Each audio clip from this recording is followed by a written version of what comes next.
À qui ça n'est jamais arrivé d'avoir des coques de coco en trop et ne pas savoir qu'en faire?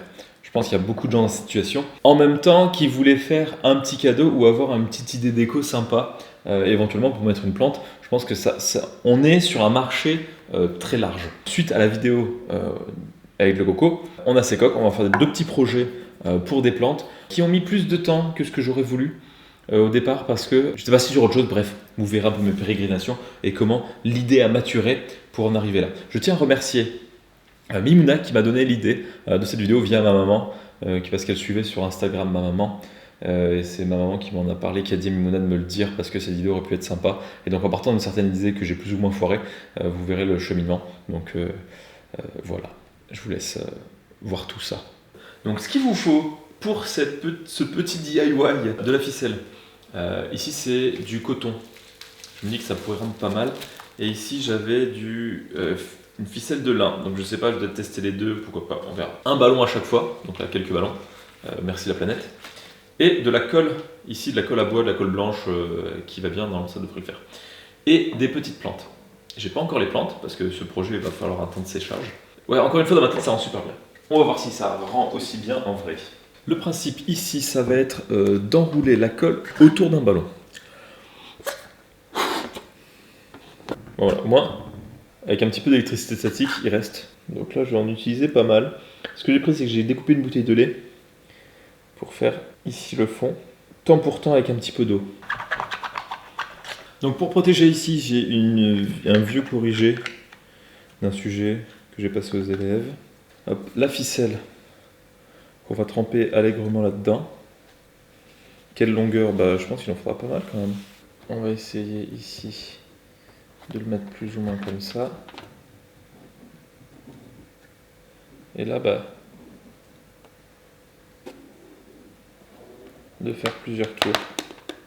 Et commencer avec des ballons plus petits, je pense. Je galère. Premier essai.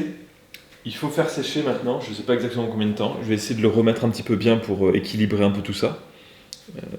Ça devrait se faire plutôt bien. Il suffit de décaler un petit peu les... pour pas qu'il y ait des gros pâtés à des endroits et rien à d'autres. C'est pas évident, hein. Ça paraît simple. Mais je suis pas forcément très habile avec ça.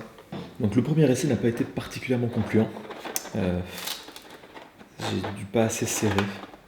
Et on a quelque chose qui va se défaire petit à petit. J'ai pas encore levé le ballon, mais c'est pas forcément ce que j'avais en tête. Pour le deuxième essai, je vais reprendre de la colle, mais cette fois je vais essayer de faire une boule à l'intérieur d'un demi-coco. Et je vais changer aussi de corde. Je vais essayer de prendre une beaucoup plus petite, en espérant que la colle aille dedans quand même. Et je vais en mettre pas mal. Et je vais essayer de pas faire de nœuds. Là c'est mal parti. Ça va bien faire. Et je vais essayer de tendre au maximum et de faire vraiment plein de tours. Je crois que c'est ce qui manquait la première fois. J'avais pas fait assez de tours. Celle-là, cette corde elle se tend tellement mieux que l'autre. Et là je vais le remettre sous le coco. On va laisser ça sécher. Je peux en faire d'autres. Je vais en faire d'une autre parce que j'ai plusieurs cocos. Et je vais même mettre plus de cordes parce que même là il n'y en a pas assez.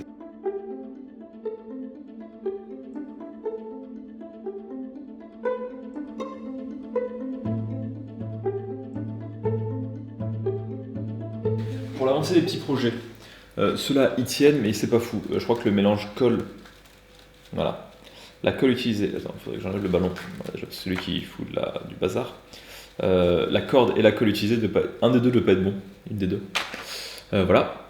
En revanche, pour cela, les ballons se sont dégonflés. Et là, moi, je pourrais le récupérer pas trop difficilement. J'aurais pu le percer, mais ils sont dégonflés. Mais ça tient.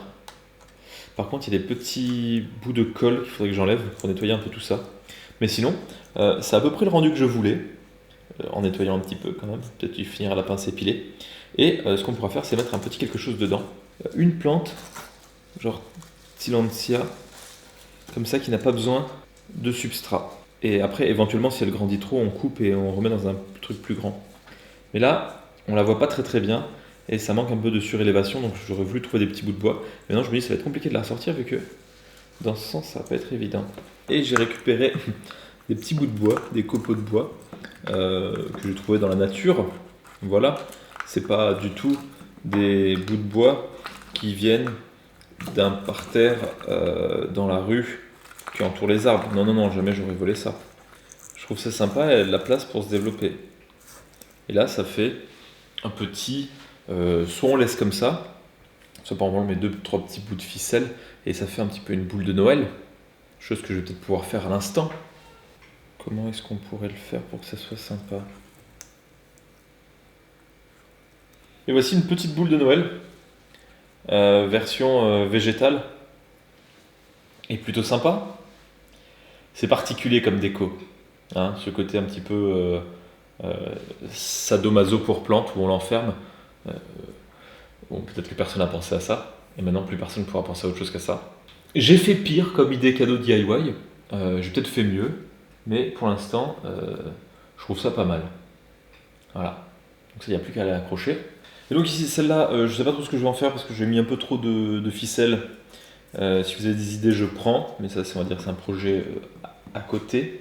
Et là, ce que je vais faire pour les autres, c'est que, vu que j'ai un coco, un demi-coque, ce que je vais faire, parce que j'adore m'amuser, c'est que je vais poncer tout ça. Rien de trop technique.